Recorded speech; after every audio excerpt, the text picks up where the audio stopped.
Magandang tanghali. Ang init-init ngayon dito. Ayan, oh. Yung malunggay kasi, tinanggalan ko niya. Mahaba na kasi yung tangkay para magdami siya uli. Ayan.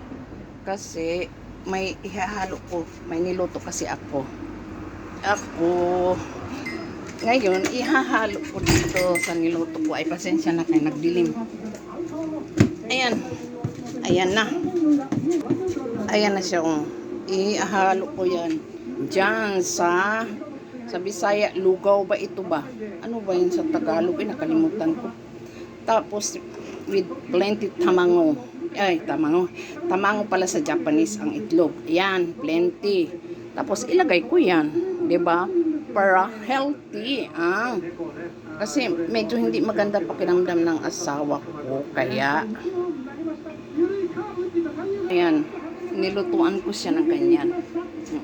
Maraming ano yan, yung onion, chop onion, marami para ano, healthy, tapos malunggay. Ayan. Ayan. O, pag may tinanim, may aanihin. Ganito lang kalit, pero at least may na ano na ako, may naani na ako. Yung iba mahaba ha. Ayan, mahal kaya ito. Kaya, ayan, magkain na tayo. Today is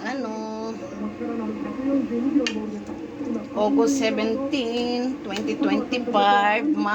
Ayan. Ito na rin ang kakainin ko.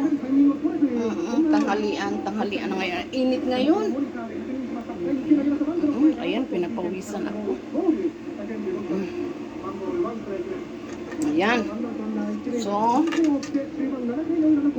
magkimay muna ako ha, mga kananay katatay, para mailagay ko na. So, masarap ito kay press from the many paso. Many farm paso. Ayan.